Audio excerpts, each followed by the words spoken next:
এই শোনো না, আমাদের অন্ধবিশ্বাস চ্যানেলটি যারা এখনো সাবস্ক্রাইব করেননি, প্লিজ সাবস্ক্রাইব করে দাও।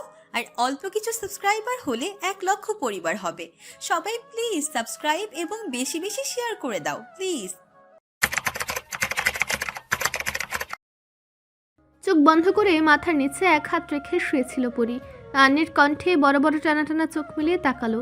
ঘরে ড্রিম লাইটের লালচে আলোয় মাখিয়ে আছে, আর মাত্র বালিশের পাশে রাখা ফোনের স্ক্রিনে তখনও আলো বন্ধ হয়নি। সেটার আলো পড়ল পরীর মুখে। আন্নি চেয়েছিল পরীর চোখের দিকেই, পরীর সায় দেওয়ার অপেক্ষায়। ওর চোখটা খোলাটা দেখলো, মেয়ে হয়েও মুগ্ধ হলো। কি মায়াবী দুটো চোখ, এতটা সুন্দর। ওর ওভাবে তাকে থাকা দেখে পরে চোখে হাসলো, ভ্রু নাচিয়ে জিজ্ঞেস করলো, কি ওয়েট, আন্নি তার আগে না আমি তোমাকে বললাম পরি বলবে? আর কতবার বলতে হবে তোমাকে? অভ্যাস ম্যাম। এমন ভাবে বলছো যেন তোমার সাথে আমার পরিচয় বহুদিনের, যে অভ্যাস মোতাবেক বলে ফেলছো। আন্নিও হাসলো। পরে যতই তার ছোট হোক, ইয়ানকে তো সে স্যার বলেই ডাকে, আর ইয়ান তার বড়।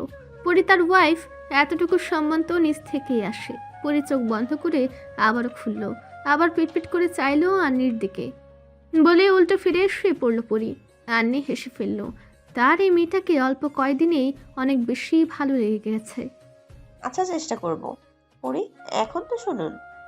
আপনি? পড়ি শোনো। পরি এবার ঘুরলো, মুখে হাসি ফুটিয়ে বলল, এবার ঠিক আছে। সব সময় বলতে ভাল লাগে না আন্নি। তুমি ম্যাম বললে আমার অস্বস্তি হয়, আমি তখন তোমাকে ডাকতে পারি না। আর কখনো বলবা না, ওকে? আচ্ছা, চেষ্টা করব। এবার বলো কি বলতে চাইলে, আমার ঘুম আসছে। হাই ছেড়ে বলল পরি। আন্নি একটু সময় নিল, পরির দিকে গভীরভাবে চেয়ে থেকে বলল, তোমার আর ইয়ান স্যারের সম্পর্ক কেমন পড়ি? আর তোমাদের বিয়ে বা কিভাবে হলো? তুমি যতটা চঞ্চল প্রাণোচ্ছল, স্যার ততটাই গম্ভীর চুপচাপ স্বভাব। আর এমন হইহুল্লোড় হয়তো পছন্দ করে না। আন্নির কথা শুনে পরি নিজের মুখভঙ্গি বিভিন্ন রকম করলো। আন্নি অপেক্ষা করলো ওর উত্তরের। পরি কিছু ভাবতে লাগলো, ভাবা শেষ হতেই চট করে আন্নির দিকে তাকিয়ে বলল, আচ্ছা বলো তো আন্নি, তোমার কেমন ছেলে পছন্দ? তুমি কি কখনো রিলেশন করেছো? আন্নি একটু হাঁকচোকালো, তবে নিজেকে স্বাভাবিক করে নিয়ে মাথা হালকা নাড়িয়ে বলল, ভার্সিটিতে থাকতে একজনের প্রেমে পড়েছিলাম। তবে তার প্রেমে পড়তে পড়তে কখন যে ভার্সিটি লাইফ শেষ হয়ে গেল তার খেয়াল করা হলো না। আর তারও যে রিলেশন ছিল তাও খেয়াল করা হলো না। আর পছন্দের লিস্ট নিয়ে বসলে শেষ হবে না। দেখা যাবে স্বয়ংসম্পূর্ণ মিস্টার পারফেক্ট কাউকে চাইব। মানুষের চাওয়ার তো শেষ থাকে না। তুমি করনি, আমার তিতলিদি করেনি, শুধু রাইতা করে। আমার বড় বোনেরা সব নিরামিষ কেন? আন্নি হেসে ফেলল ওর কথায়। জানো আন্টি, আমি সব সময় পারিবারিক গভীর থেকে গভীর বিষয়গুলো থেকে দূরে থেকেছি। কখনো মাথা কামাইনি। সব সময় বাহিরে ছোটাছুটি করে বড় হয়েছে। ফ্যামিলি প্রবলেম, ক্রাইসিস এসব কখনো চোখে দেখিনি। কিশোরী বয়স থাকতেও সম্পর্ক নিয়ে কিছু ভাবতেই শুরু করিনি। তখন পারিবারিক সম্পর্কে বেঁধে দিল। বাহিরের কিছু বোঝার সুযোগ হয়নি। সম্পর্কটা নিয়ে রিসার্চ করতে করতেই আমি এত দূর এসেছি। রিচার্জ করে কি পেলেন? পরীকে চুপ করে থাকতে দেখা গেল। সোজা হয়ে শুয়ে পেটের উপর 2 হাত রেখে সিলিং এর দিকে তাকিয়ে থাকলো।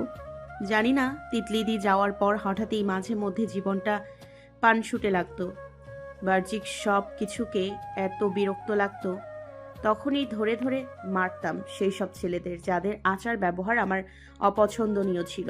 বুড়ো বেটারাও বাদ যেত না, পৈশাচিক আনন্দ পেতাম। মারতেন? আন্নির কণ্ঠে অবাকতা। তার এই বিষয়ে না জানার স্বাভাবিক ব্যাপার। পরি ঘাড় ঘুরিয়ে আন্নির দিকে তাকিয়ে মাথা নাড়ল, হালকা হেসে বলল, মনের খায়েশ মেটাতে মেরে সবগুলোকে হসপিটালে পাঠিয়ে দিতাম। হাত আর নয়তো পা ভাঙবই। সমাজের কীটপতঙ্গ ওরা, ভালোভাবে চলাচল করার যোগ্যতা নেই। আন্নি আগ্রহ নিয়ে একের পর এক প্রশ্ন করতে লাগলো। পুরিও উত্তর দিতে দিতে একটা সময় ঘুমে গেল। আন্নি হাসলো তা দেখে। আমি যখন ভাইয়ার কাছে শুনেছিলাম ভাবলাম ইয়ান স্যার এমন, তার ওয়াইফও হবে আমার সমবয়সী আর ওনার মতো গম্ভীর। কিন্তু তোমাকে দেখে আমি সত্যি হতভম্ব হয়ে গিয়েছিলাম পরি। বাচ্চা একটা মেয়ে, বয়সের পার্থক্য অনেক, 12-13 বছর তো হবেই। এ যুগের পার্থক্য দুজনের মাঝে। অবাক আরো হলাম তোমার স্বভাব দেখে। ইয়ান স্যারের পুরো বিপরীত। কিভাবে সম্ভব তোমাদের বিয়ে? আমার আশ্চর্যতা এখনো কাটে না। দাদুর পাশে বসে নিজের হাতের নখ খুঁড়ছে তিতলি। মুখটা এতটুকু হয়ে আছে। রেওয়াজ খান চা খেতে খেতে দুজন মানুষের সাথে কথা বলছিলেন। কথা বলা শেষে তারা চলে যায়। তিনি এবার তাকান বড় নাতনির দিকে, পর্যবেক্ষণ করেন তিতলিকে। কিছু বলতে চাও দিদিভাই? তিতলি চুপ থাকলো।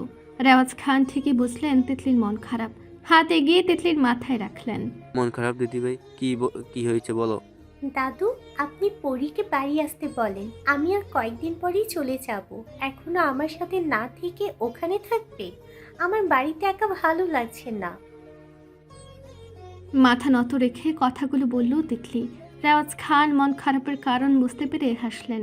মাথায় হাত বুলিয়ে আশ্বস্ত করে বললেন, বুঝেছি, আজ তাই হোক, তুমি বরং চলে যাও ওখানে থেকে আসো বোনের বাড়িতে। এসে ওইদিক ওদিক তেমন বের হইও না। তিতলি অবাক চোখে তাকালো রেওয়াজ খানের দিকে। কি বলছে তার দাদু? সেদিন পরের বলা কথাটাও কানে বাজলো। মানে দুজনেই এক বুলি আওড়াচ্ছে। দাদু, আপনি এসব কি বলছেন? অবাক কণ্ঠে বলল তিতলি। রেওয়াজ খান হালকা হেসে কাঠের জল চৌকির উপর চার কাপ রেখে তিতলির দিকে তাকালেন। অবাক হচ্ছ কেন দিদিভাই? বলে যেও না, ওটা তোমার পুফির মনির বাড়ি। পুরী বাড়ি চাইলে যেতে থাকতে পারো। তোমাদের যত্নে কোনো ত্রুটি রাখবে না ওই বাড়ি কেউ। পুরীর কাছে শুনতে পারো এ সম্পর্কে। দাদু, আপনাদের কাজ আমাকে অবাকের উপর অবাক করছে। আমি কিচ্ছু বুঝতে পারছি না দাদু। রেওয়াজ খানের মুখাবয়বে গুরুতর ভাব আসলো। তিনি বললেন, দিদিভাই, আজ তোমার পুফি বেঁচে থাকতো আর স্বাভাবিক থাকতো, তাহলে তোমার পুফি বাড়ির মতো ছোট পুফি বাড়িও কি তুমি যেতে না? বড় ফুপি আর ছোট ফুপির জীবন সম্পূর্ণ আলাদা দাদু। শুরু থেকে আজ পর্যন্ত কিছুই কি স্বাভাবিক ছিল? আদতেও যে এই কথা উঠে আসছে, যে বাড়িতে আপনার মেয়ে অত্যাচারিত হয়ে সর্বশেষে মৃত্যুর কোলে ঢলে পড়ল, তাদের বাড়ির সবাইকে নিয়ে আপনারা এত স্বাভাবিক? আমাদের জীবনে এমন কিছু আছে যার সূত্র ধরে আমাদের অনেক কিছু জেনেও অনেক কিছু হয়ে গেলেও কিছু করতে পারি না। ধরো তেমনটাই। তুমি যাও, কয়েকদিন পর যেয়ে থেকে এসো। আজ নিশ্চয়কে দেখে আসি পুরীর কাজ। পুরীকে আমি অনুমতি দিয়েছি, সে যতটা উসুল করে নিতে পারে ওদের উপর অতটুকুই প্রতিশোধ নেওয়া হবে, এর বেশি না। তিতলি আর প্রশ্ন করতে পারল না। সে সত্যি প্রচন্ড অবাক হয়। এবারের কেউ কেন ওদের কিছু করে না? ওদের পরিবারকে মাটির সাথে মিশিয়ে দেওয়ার ক্ষমতা রাখে, কেউ তো শব্দটা করবে না। সেখানে তারা কিছুই করে না কেন? এই প্রশ্নের উত্তর সে পাবে না। একটু পর রেওয়াজ খানই বললেন, ভেবে দেখো, মা বাবার কাছে কয়দিন থেকে ও পাড়া থেকে ঘুরে আসা তিতলি। তিতলি মাথা নাড়িয়ে উঠে যায়। সাইড বাটনে চাপ দিতেই ফোনের স্ক্রিনে আলো জ্বলে ওঠে। ভেসে ওঠে কারোর বার্তা। এতটুকুতেই ভেসে আছে। তিতলি জানে কি লেখা থাকতে পারে, তাই আবারও সাইড বাটন চাপ দিয়ে স্ক্রিনের আলো অফ করে দেয়। আজ প্রথম মায়ের ঘরে পা রাখল পুরী। প্রথমে ডান পাটা রেখে ঘরের চারিদিকে তাকিয়ে দেখল অপরিষ্কার ধুলোবালি জমা একাকার অবস্থা। ঘরের ভেতর সব পুরনো জিনিসে ঠাসা। পুরীর পেছনে আন্নি দাঁড়িয়ে আছে। পুরী ধীরে গিয়ে প্রবেশ করল রুমে। ঘরটা ব্যবহার করা হয় না তা সুস্পষ্ট। ঘরটা তো ব্যবহার করা হয় না, তাই না? আর আনের পেছনে থাকা কাজের মেয়েটাকে জিজ্ঞেস করলো পুরী। সে মাথা নাড়ালো, অর্থাৎ হ্যাঁ। ঘরের সব জিনিসপত্র মা। থেমে গেল পুরী। তার কি বলে ডাকা উচিত? মা কিভাবে ডাকবে সে? অনুভূতি শূন্য পুরী হঠাৎ অনুভূতিতে ভাসতে লাগলো। হাঁসফাঁস লাগতে লাগলো ওর। কাজের মেয়েটা হয়তো ওর কথা বুঝলো, তাই নিজে বলল, আমি তো জানি না আপা, তবে ছোট মা কইতে পারবেন। সব এইখানে রাইখা দেন, পুরানো জিনিস। আর আমার মারে তো পুরানো কাপড় চোপড় দিয়া দেয়। পুরী বিছানার কাছে গেল। ধুলোবালি পরে থাকা চাদর হাত দিয়ে সরে বসলো একটু। আর মুখে তো আগে থেকে ওনা চেপে আছে। নিচে একটা ছোট্ট বাক্স আছে আপা, বার করবো? পরে ঘাড় হেলিয়ে সায় দিল। আনে সে ওর পাশে দাঁড়ালো। কাজের মেয়েটা ফ্লোরে বসে খাটের নিচে উঁকি দিল। বাক্সটার স্থান নিশ্চিত হয়ে ভেতরে গিয়ে বের করে আনলো। ওর মাথায় মাকড়সার জাল জড়িয়ে গেল। পরে আনমনেই ওর মাথায় হাত দিয়ে দ্বিধাহীনভাবে সেগুলো ফেলে দিল। কাজের মেয়েটা অবাক হলো, পরীর মুখের দিকে তাকিয়ে তড়িঘড়ি করে বলল, কি করতেছেন আপা? আপনার হাতে ময়লা জড়াইব। পরী মলিন হাসলো। ময়লা? মানুষের মনে ময়লার কারখানা, আর তুমি বলছো হাতে ময়লা জড়াবে? বাক্সটা খোলা। মেয়েটা আর কিছু বলল না। ধুলো পড়া বাক্সটার সিটকানি খুলে ফেলল। উন্মুক্ত হলো জং ধরে যাওয়া বাক্সের ভেতরটা। অল্প কিছু জিনিস, চুড়ি, একটা লাল বেনারসি আর পাতলা লাল ওড়না, একটা ছবি, কয়েকটা পৃষ্ঠার একটা খাতা। খাতা মনে হলেও সেটা কাগজে কেটে ছোট ছোট একটা ডায়েরি বানানো হয়েছে। পরে নিচু হয়ে ছবিটা উঠে নিল হাতে। তবে লাভের লাভ হলো না, ছবিটা পুরোটাই নষ্ট হয়ে গেছে। ধারণা করা যায় এটা তাদের বিয়ের ছবি। বেনারসিটাও তার। পরীর জন্মদাত্রী পরী ফাহমিদার। দাদু কেন তার নামটাও পরে রাখলো? বেছানার উপর নষ্ট হয়ে যাওয়া ছবিটা রেখে বেনারসিটাও হাতে তুলে নিল, হাত বোলালো। সিনেমাতে তো নায়িকারা মায়ের গন্ধ পেত। আচ্ছা, পরীর কি শাড়িটা একবার নাকের কাছে নেওয়া উচিত আবেগের বশে? না, আন্নি আর এই মেয়েটার সামনে এমন করা যাবে না। পরী আবারও বাক্সটার দিকে তাকালো, সব কিছু ছুঁয়ে দেখলো। তুমি একটা কাজ করো, এগুলো বাক্স থেকে উঠিয়ে আমার রুমে রেখে আসো। আন্নি, তুমিও যাও, যদি এসে সব দেখবো। আন্নি হয়তো বুঝলো বিষয়টা। পরে একা থাকতে চাচ্ছে। সে মাথা নাড়িয়ে মেয়েটার সাথে চলে আসলো ঘর থেকে। এ কি, এসব জিনিস কই নিচ্ছিস তোরা? জামশেদ আলীর স্ত্রীর কথায় থেমে গেল আন্নি, সাথে কাজের মেয়েটাও। দুজনে একে অপরের মুখের দিকে তাকালো। বড় আম্মা নতুন আপা এগুলো ওনার ঘরে রেখা দিতে কইছে। ভ্রু কুচকালেন জামশেদ আলীর স্ত্রী। মেয়েটাকে তার একটু পছন্দ হয়নি, আর না তার কাজ। গার্বের সংসার পড়ে গিয়েছিল তার, তাই তো ঘরে সারাদিন শুয়ে থাকতেন। কতদিনই বা থাকবেন? তাই আজ একটু বের হলেন, তখনই এসব নজরে পড়ল। যেখানে জিনিস সেখানে রেখে আয়। তোরে আমি অনুমতি দিছি এসব করার? যা রাইখা আয় কইতাছি। জোর গলায় ধমক দিয়ে বললেন তিনি। মেয়েটা চমকে উঠল ভয়। আন্নি সেটা তাকে দেখলেও আগ বাড়িয়ে তার আগে কিছু বলা ঠিক হবে না ভেবে চুপ থাকলো। কিরে, কথা কানে যায় না?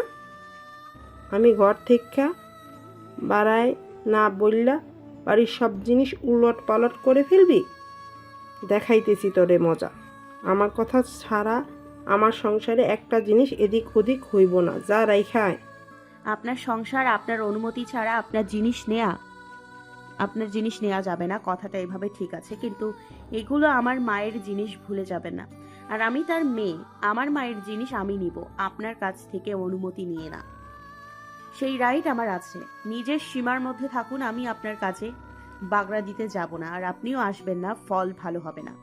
অতীতের সব কিন্তু আমার জানা। কড়ায় গন্ডায় উসুল করে আমি তাজকিয়া তুবা এ বাড়ি থেকে যাব। কঠিন দৃঢ় কণ্ঠে বলল পরী। অতঃপর আন্নি আর তাকে থাকা মেয়েটার দিকে তাকিয়ে কড়া গলায় বলল, আমার ঘরে রেখে যাও। মেয়েটা চলে গেল। জামশেদ আলীর স্ত্রী কঠিন মুখাবয়বে তাকিয়ে আছে পরীর পানে। পরী একবার তার মুখের দিকে তাকিয়ে মুহূর্তে মুখভঙ্গি পরিবর্তন করে ফেলল। ঠোঁট বাঁকিয়ে হাসলো, আবারও ঘরের ভেতরে চলে গেল। তুমি আমাকে চেনো না মেয়ে। আমার সাথে পেচের খেলা খেলতে আইসো না। এমন পেচ দিব এই বাড়ি থেকে বাড়াইতে পারবা না। তোমার উদ্দেশ্য আমি ধরছি, এখন দেখো আমি কি করি। বিড়বিড় করে কথাগুলো বলে তিনি নিজের রুমে চলে গেলেন। দূর থেকে নাসরি নীরবে সব দেখে ছোট্ট শ্বাস ফেলল। পরী এ বাড়ি থেকে চলে গেলেই ভালো। মেয়েটা খালি খালি অতীত বাজাচ্ছে। সাথে খেলতে আসুন, অবশ্যই আসুন। আমি নিজে আপনাকে বরণ করে নিব। আপনি যে প্রচণ্ড কুটলামি চতুর মহিলা, তা আমি খুব ভালো করে বুঝেছি। আপনার খেলা থেকেই তো আমি খেলা শিখে খেলবো, তবেই না মজা হবে। হুটহাট ওর মনে হয় জীবনটা এলোমেলো কেন। এসব ওর বিরক্ত লাগে। সময় করে একদিন বুড়িমার কাছে যাবে পরী, এমনটাই ভাবলো চোখ বন্ধ অবস্থায়। কত ভম্ব হয়ে তাকিয়ে আছে জামশেদ আলীর স্ত্রী। কত ভম্ব নাসরিনও। শাশুড়ি তার বাড়ি নেই, আর না কাজের মেয়েটা। ওর মা অসুস্থ, আর মাঝে 2 দিন কেটে গেছে। নাসরিন একবার বড় জায়ের দিকে তাকালো, আবার তার হাতে গুজে দেওয়া কাপড়গুলোর দিকে। আবারও তাকালেন পুরীর দিকে। সে নির্বিকারভাবে আচারের বয়াম থেকে আচার খাচ্ছে। জামশেদ আলীর স্ত্রী নিজের হতভম্বতা কাটিয়ে রাগে চোখে তাকালেন পুরীর দিকে। ঝাঁঝালো স্বরে জানতে চাইলেন, কোন ধরনের বেয়াদবি এটা? এটা বেয়াদবি কেমনে হলো? তিনি ক্ষুব্ধ চোখে তাকালেন নাসরিনের দিকে। হাতের কাপড়গুলো ছুঁড়ে ফেলতে যাবেন, তখনই পরীর সাবধানী বাণী কানে আসলো। ভুলেও কাপড়গুলো যেন মেঝেতে না পড়ে। ভয় দেখাচ্ছ আমাকে? 2 আঙ্গুলের মেয়ে আমারে ভয় দেখাও? আমার বাড়িতে দাঁড়ায়া? পরী ঠোঁট এলিয়ে হাসলো, ভ্রু নাচিয়ে বলল, আপনার বাড়ি কি করে? আপনি তো এই বাড়ির বউ। বরং বলা চলে এটা আমার বাড়ি, কারণ এ বাড়ির মেয়ে আমি। আমার স্বামীর বাড়ি এটা, তাই আমারও বাড়ি। আপনার স্বামী নয়, তার মায়ের বাড়ি এটা। এত ভুলভাল বকেন কেন? এই মেয়ে, মুখ সামলে কথা কও। তোমার বাড়ি থেকে শিক্ষা দীক্ষা দেয় নাই পাইতে পারো। এই বাড়িতে এমন বেয়াদবি করলে থাপড়িয়ে। আগের বারের কথা মনে নাই? আমার পরিবার নিয়ে কথা বলছিলেন, তাতেই গায়ে গরম তরকারি ঢেলে দিয়েছিলাম। সেদিন আমার মাকে নিয়ে গালমন্দ করেছিলেন। আমি আপনার মলমে শুকানো মরিচের গুঁড়ো মিশিয়ে দিয়েছিলাম। কারে থাপ্পড় মারার কথা কন? হ্যাঁ, এরপর কোমর ভেঙে ঘরে বসিয়ে রাখবো। জামশেদ আলীর স্ত্রী বড় বড় চোখে তাকালেন পুরীর দিকে। সেদিন গায়ে তরকারি পড়ায় ব্যাপারটা তিনি সন্দেহ করেছিলেন এই মেয়ে নিশ্চয়ই ইচ্ছাকৃত কাজটা করেছে। এখন তার প্রমাণ পেয়ে গেলেন। মেয়েটা নিজের মুখে বলল। তারপর ওনার মনে পড়ল সেই ঘটনার পরের ঘটে যাওয়া ঘটনাটা। কোনো একটা বিষয় নিয়ে পরীর উপর বেশ ক্ষেপেছিলেন। মেয়েটার এবারে আসাটা তার পছন্দ হয়নি। বিদায় নিলে বাঁচেন, ভাগের উপর আবার ভাগ এসে পড়ে। খানদের কি সম্পত্তির অভাব আছে? এই বাড়ি ভাগ বসাইতে আইছে। নিজের ঘরে বসে পরীর মাকে নিয়ে বেশ গালমন্দ করেন, অথচ যাকে নিয়ে এত বাজে কথা বলছিলেন তিনি সেই পৃথিবীতেই নেই। বাইরে বাই কথাগুলো পরীর কানে যায়। প্রচণ্ড রকম খেপে গিয়ে পড়ে জামশেদ আলীর স্ত্রীর পুরা জায়গায় লাগানো মলমটা নিয়ে আসে। রান্নাঘরে সেই মলমের সাথে মরিচের গুঁড়া মিশিয়ে আবার মলমের কৌটায় ভরে দিয়ে রেখে আসে। এদিকে তিনি মলম লাগাতেন বেশি বেশি করে, যাতে তাড়াতাড়ি সেরে যায়। সেদিনও এমনটাই করেছিলেন। ফলস্বরূপ পুরা জায়গাটা যতটুকু সেরেছিল, মরিচের জ্বলনে তার আত্মা বের হবার জোগাড়। নিজের অবস্থার কথা মনে পড়তে আরও রেগে গেলেন তিনি। রেগে আগুন হয়ে গেলেন, পরীর দিকে হনহনিয়ে তেড়ে গেলেন। তোর মাকে আমি 1 হাত সোজা করছি, তুই কোন ছাড় রে? 2 বেলা দিলে এমনি আমার পায়ের নিচে পড়ে থাকবি। চেঁচিয়ে কথাগুলো বলতে বলতে জামশেদ আলীর স্ত্রী ধেয়ে গেল পরীর দিকে। তবে বেশ লাভ হলো না। পরীর দিকে হাত বাড়াতেই সেই হাত পরী খপ করে ধরে ফেলল, চেয়ার ছেড়ে উঠে দাঁড়ালো। জামশেদ আলীর স্ত্রী অকথ্য ভাষায় গালে দিতেই পরীর শান্ত ভাবটা উড়ে গেল। শক্ত করে চেপে ধরল ওনার হাত, দাঁতে দাঁত চেপে মুচড়ে ধরল হাত। সময় যেতে যেতে পরীর আঘাত করার ধরন পাল্টাতে লাগলো। নাসরিন নীরব দর্শক হলেও তিনি এবার ভয় পেয়ে ছুটে আসলেন। পরীর পাশে দাঁড়িয়ে তখন আননি। পরি ভাবির হাত ছাড়ো প্লিজ, যতই হোক তিনি তোমার বড়, এমন করো না, হাত ছেড়ে দাও। পরী ঝটকা মেরে নাসরিনের হাত সরিয়ে দিল। রাগী চোখে আবারও জামশেদ আলীর স্ত্রীর চোখের দিকে তাকিয়ে হাতে আরো জোরে চাপ দিল। সাহস কি করে হয় আমার দিকে হাত বাড়ান? হাত ভেঙে ফেলবো, চেনেন আমারে? এত ভালো শিক্ষায় আমি পড়ি বড় হইনি।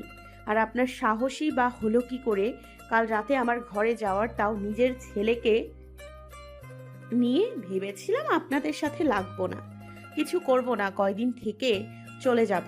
কিন্তু আপনাদের কাজকর্ম আমাকে বাধ্য করতেছে এমন কাজ করতে। কিসের সই নিতে গিয়েছিলেন আমার ঘরে? আন্নি ছিল না, তার সুযোগ নিতে গিয়েছিলেন? এত সহজ আপনি সই নিয়ে যাবেন আর আমি বুঝবো না ভেবেছেন? সই নিয়েছেন কেন বলুন, নয়তো হাত ভেঙে রেখে দিব। পরীর কথায় আবারও হয়তো ভম্ব হলো নাসরিন। সই? কিসের সই? কাল রাতে পরীর ঘরে ভাবি গিয়েছিল, সাথে আলিফও, কিন্তু কেন? পরীর সাথে থাকা মেয়েটা কাল কোথাও একটা গিয়েছিল, কোথাও আর কেন তা জানা ছিল না নাসরিনের। জামশেদ আলীর স্ত্রী আবারও অবাক হলেন। এই মেয়ে কথা জানলো কি করে, বুঝলো কি করে? মেয়েটা তো ঘুমিয়ে তলিয়েছিল। ঘুমের ওষুধ খাওয়ার পর তো জেগে থাকার কোনো কথা না। ওনার ভাবনা বেশি দূর গড়াতে পারল না। হাতের ব্যথায় আর্তনাদ করে উঠলেন। হাত ছাড়ানোর চেষ্টায় পরীর হাতের উপর অন্য হাত রাখতে আন্নি পাশ থেকে সেই হাত চেপে ধরে সরিয়ে দিল। পরি না ধরলে আপনার এই হাত আমিই ধরতাম। কার দিকে হাত বাড়াচ্ছেন? এমন সাহস দেখাবেন না, সাবধান করছি। আমার উপর কিন্তু হুকুম আছে। ওনার দিকে কেউ হাত বাড়ালে কি চোখ গরম করে তাকালেও সেই চোখ উঠিয়ে নেওয়ার। দৃঢ় শক্ত কণ্ঠে বলল আন্নি। পরে আবারও ওনার হাত মুচড়ে দিয়ে ছেড়ে দিল। ওনার হাত থেকে নিচে পড়ে যাওয়া কাপড়গুলোর দিকে ইঙ্গিত করে বলল, চুপচাপ কাপড়গুলো কেচে দেন। আপনার করা প্রত্যেকটা কাজের প্রতিশোধ যদি আমি নিতে যাই না, আপনার আর নিজের পায়ে দাঁড়িয়ে থাকা হবে না। সাবধান করছি, আমার সাথে লাগতে আসবেন না, একদমই না। তিতলির পরের কাছে যাওয়ার অনুমতি পেলেও আর যাওয়া হলো না। কি করবে? তখনও যখন ভাবছিল তিতলি, ঠিক তখনই নীরার ডাক আসে। শাইমি আর তিতলিকে নিজের কাছে ডেকে নিলেন। অনুষ্ঠান কি আর ছোট করে নাকি? রিসেপশন পার্টি হবে চোখ ধাঁধানো, আর মাঝে কার্ড তৈরি করে সবার কাছে পৌঁছে দেওয়া হয়েছে। এই কাজটাই সিরিয়ালের প্রথমে রেখেছিলেন নীরা। এবার রিসেপশন পার্টির পোশাক দুজন ডিজাইনার ডেকে নিয়েছেন তিনি, শুধু পরীরটা নয়। রিসেপশন পার্টির দিন বাড়ির সবার ড্রেস নিজের মন মতো বানিয়ে নেবেন তিনি। এছাড়াও মেক অফ করবেন জুয়েলার্স, সেগুলো ডিজাইনও দেখতে হবে। তিনি একা একা সব কীভাবে করবেন? সহযোগিতা রেখেছেন, তারপরও 2 মেয়েকে সাথে নিয়ে নিলেন। এরা বাড়িতে বসে কী করবে? তার সাথে সাথে থেকে সব করবে। প্রচুর ব্যস্ততায় দিন কাটছে তিতলি, শাইমি, নীরা আর সেজতির। তবে সেজতিকে সব কিছুতে হাত লাগাতে দিচ্ছেন না নীরা। বেশিরভাগ সময় রেস্টের জন্য পাঠিয়ে দেন। বেশিক্ষণ বসে থাকলে আর জোর করে থাকতে চাইলে বকাও দেন বেশ। সেজতি বকা খেয়ে উঠে যায়, ঘন্টাখানিক পেরোতে আবারও চলে আসে। কতক্ষণ শুয়ে থাকতে ভালো লাগে? নিজে ডাক্তার হয়ে এমন পরিস্থিতিতে পড়ে বেশ বুঝতে পারছে রোগীদের কেমন লাগে। সে যদি আপন মনে তাদের জন্য দুঃখ প্রকাশ করে। এত কাজের মাঝেও তার বেশ আনন্দ হই হুল্লো করছে। আফসোস, পরে থাকলে হয়তো আরও মজা হবে। একদিন পেরোতে আফিয়াকেও ডেকে নিলেন নীরা। সব কটাকে কি ধরে ধরে আনতে হবে? শানও আসলো সাথে। তার আর কি কাজ এদের মাঝে? তারপরও মেইলি কাজে মাঝে মধ্যে এসে একটু বিরিয়ানির এলাচের মতো স্বাদ দিয়ে আবারও চলে যায়। কাজের মাঝেও সবার গল্প আড্ডা এক অন্যরকম প্রশান্তি। কিন্তু যাদের ঘিরে এত কিছু, তারা দুজন দু প্রান্তে। একজন বিজনেস নিয়ে ব্যস্ত, হুঁশই নেই। অন্যজন প্রতিশোধ নিতে ব্যস্ত, তারও তো হুঁশ নেই হয়তো। বিপাকে পড়ল সবাই। পরীর জন্য গাউন সিলেক্ট করবে নাকি লেহেঙ্গা? বেটা যদি এভাবে হতো তাহলে সিলেক্ট করা খুব সহজ হতো। তখনই সে যদি প্রস্তাব রাখলো, আমার লেহেঙ্গা ভালো হবে, যেহেতু রিসেপশন পার্টির পরও ওদের বিভিন্ন রকম পার্টিতে কয়েকটি ইনভলভ হতে হবে, কিন্তু সেখানের জন্য কিছু ডিজাইনার গাউন এনে রাখা ভালো। পরবর্তীতে পুরীর যেটা ভালো লাগবে ও পরবে। প্রস্তাবটা মন্দ না। সেজুদের কথা মতো সেটাই করলো ওরা। ওদিকে ওরা ব্যস্ততার ধুম লাগিয়েছে, অন্যদিকে ইয়ান আর পরি নিজেদের কাজে ব্যস্ত। 2 মেরুর 2 মানুষ যেন এই একটা জায়গায় এসে মিল খেলো। গ্রামীণ একটা প্রবাদ আছে না, যার বিয়ে তার হুঁশ নেই, পাড়া পড়শির ঘুম নেই। তো ওদের বেলায়ও হয়েছে ঠিক তেমন। তিতলি, আফিয়া, শাইমি, সেজতি, নীরা হলো পাড়া পড়শি। এছাড়া তো বাকি সবাই আছে 160 ডিগ্রি অ্যাঙ্গেলে দেখলে বাড়ির সবাই বর্তমানে নিদ্রাবিহীন পাড়াপড়শি। এক বিকালের কথা, জামশেদ আলী কোনো কাজে কয়েকদিন যাবৎ বাড়িতে আসেন না। উনি এই মুহূর্তে গ্রামে নেই, শহরে গিয়েছেন। আলিফও গিয়েছে কোথাও একটা। কোথায় আর কেন গিয়েছে তা শুধু জামশেদ আলীর স্ত্রী জানেন। বাড়ির পাশের বড় ঘোড়াশালার সামনে দাঁড়িয়ে আছে সবাই। পরিবেশ বিরক্ত, অনেকক্ষণ ধরে অনেক কথাই শেষ করেছে, কিন্তু এভাবে হ্যাং হয়ে দাঁড়িয়ে থাকার কি আছে? আবারও বিরক্ত মুখে বলে উঠল, কি হলো? বেলা গড়িয়ে যাচ্ছে, তাড়াতাড়ি কাজ সারুন। এত ঢিলে হলে হয়? আমার মা থাকতে তার কাছ থেকে শিখে রাখতে পারেননি? শাশুড়ি থাকলে পরীকে একটা কথাও বলতে পারেন না জামশেদ আলীর স্ত্রী। কিছু বলতে গেলে তিনি চোখের ইশারায় চুপ থাকতে বলেন, কখনো কখনো মুখেও না করে। এখন তেমন কিছু বলতে চাইলেও শাশুড়ির নিষেধাজ্ঞায় চুপ করেছিলেন। তিনি এবার শাশুড়ির দিকে তাকিয়ে একটু মেজাজি গলায় বললেন, খবরদার কইলাম, কার পার গরম দে হয় তুমি? তোমার খাই আমি, নাকি তুমি খাও আমার পোড়ার ঘাড়ে বইসা? পোলা জন্ম দিয়েছি আমি, তুমি না চোখ নিচে রাইখা কথা কইবা, গলার আওয়াজ কমাও। দিন দিন ভুলা যাইতেছ তুমি কেডা, আমি কেডা। যাও গিয়ে খাও ওদের। সারা জীবন তো পটের বিবি সাইজা বইসা থাকলে। যাও কইতাছি, একটা কথাও কইবা না। পরীকে আর কিছু বলতে বা করতে হলো না, আগুন লাগিয়ে দিয়েছে। জামশেদ আলীর মা একের পর এক ছাড়তে লাগলেন। কত বড় সাহস তার সাথে চড়া গলায় কথা বলে! কিছু বলেন না দেখে মাথায় উঠে গেছে।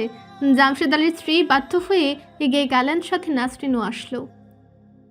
আমার আর বেশি কিছু করতে হলো না। আন্নি চলো এবার যাই আমরা, বাকিটা উনি নিজ দায়িত্বে করবে।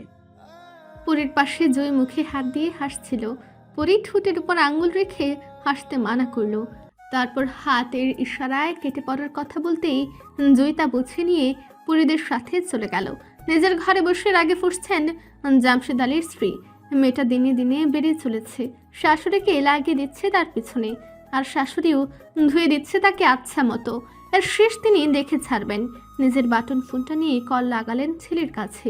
কিছুক্ষণ পরে আলিফ কল ধরল। কাজ হইছে আব্বাজান? উপাস থেকে আলিফ কি বলল শোনা গেল না। বেশ অনেকটা সময় নিয়ে আলিফ কিছু বলার পর ফোন রেখে দিলেন তিনি। নিজেকে সামলে নিয়ে হাসলেন কিছুটা। পরীকে বেশ দুশ্চিন্তাগ্রস্তও দেখা গেল। এটা অভিনয় না বা মজার ছলে শায়েস্তা করার জন্য একটা ফন্দির আগ মুহূর্তের চিন্তাও না, সেটা বেশ বুঝতে পারলো আন্নি। অনেকক্ষণ পরীকে লক্ষ্য করে বসলো সে। অতঃপর প্রশ্ন করে বসলো, তুমি কি কোনো কিছু নিয়ে দুশ্চিন্তায় আছো? এমনভাবে হেঁটে যাচ্ছ যে, অনেকটা সময় ধরেই দেখছি। পরে একবার তাকালো আনির দিকে। কপালে তার সরু ভাঁজ পরিলক্ষিত হলো। সে ওভাবে এসে বসলো বিছানায়। কয়েক পল সময় আরো নীরবতায় আচ্ছন্ন থাকলো। বুঝলে আন্নি, আমাদের পারিবারিক একই একটা জিনিস আমি বুঝলাম না। আমাদের তুলনায় যদি পাটোয়ারিদের তুলনা করা হয় তাহলে কিন্তু তারা কিছুই না, অথচ দেখো তারা প্রতিনিয়ত আমাদের নাকের নিচে দিয়ে নেচে কুদে চলে যাচ্ছে। কেউ তো কিছুই বলছে না। আমার পরিবার সে ক্ষমতা রাখে নিজেদের মেয়ের জীবনের বিনিময়ে ন্যানো সেকেন্ডে ওদের পরিবার শেষ করে দিতে, মাটির সাথে মিশিয়ে দিতে, অথচ তারা ফুলের টোকাও দেয় না। হ্যাঁ দেয়, কথিত আছে আমার জন্মদাতা তাকে মেরেছিল, আর তো কিছু করেনি, অথচ করার কিন্তু অনেক কিছু ছিল। এমন না বাকি সবাই নির্দোষ, সবাইকে জেলে পুরে দিতে পারত, ভিখারি বানিয়ে দিতে পারত, বা ওদের তিলে তিলে শেষ করত, কিন্তু সেসবের কিছু করেনি। আমার উপর দুবার হামলা হলো। পরীর কথার মাঝে জোরে শ্বাস টানার জন্য থামতেই আন্নি প্রশ্ন করলো। পরী চুপ থাকলেও বিষয়টা সম্পর্কে কিছু বলতে চাইছে না। সে অনেক কথা আননি, আজ থাক। আন্নি মাথা নাড়িয়ে পরীর দিকে তাকিয়ে থাকলেও পরীর পরবর্তী কথা শুনতে। তারপরে ওদের কিছুই তো করলো না। এই শত্রুতা আজকের না, কিন্তু কবের? আর কারণই বা কি যে ওদের ক্ষতি কেউ পুরোপুরি করে না?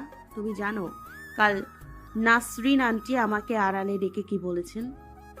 প্রশ্নটা করে পরী নিজেই কিছুক্ষণ চুপ থেকে বলতে লাগলো, তিনি আমাকে সাবধান করেছেন। পরী রোজকার মতো হাত মুখ ধুয়ে সোজা নাসরিনের উদ্দেশ্যে রান্নাঘরে যায় সকালে নাস্তা করতে। প্রতিদিন নাসরিন পরীর জন্য রেডি করে রাখে। পরীর বেশ নয়, বরং অনেক বেশি ভালো লেগেছে নাসরিনকে। এই বাড়িতে এই একটা মানুষ সত্যিকারের ভালো, কিন্তু নাসরিনের কাছে যেতেই তাকে একটু অন্যরকম লাগলো। হয়তো কিছু নিয়ে চিন্তায় আছে। পরী নিজের নাস্তা দেখতে দেখতে নাসরিনকে প্রশ্ন করলো, কি নিয়ে এত চিন্তা করছো আন্টি? পরীর কথায় ভাবনা থেকে বের হয় নাসরিন। বেশ চমকে গেছে সে। পরী সেটাও দেখলো। নাসরিনের কাঁধে হাত রেখে হালকা হেসে বলল, আরে চমকে যাচ্ছ কেন? আমি পড়ি। নাসরিন একবার আশেপাশে সতর্ক দৃষ্টি বলিয়ে অতঃপর পরীর দিকে তাকালো, নিচু আওয়াজে বলল, পরি তোমাকে কিছু কথা বলি, শুনবে? পরী মাথা নাড়িয়ে সায় দেয়। নাসরিন তাকে নাস্তা খেতে বলে খাওয়ার মাঝেই না হয় শুনবে। পরী তাই করলো, পিড়িতে বসে পড়ল।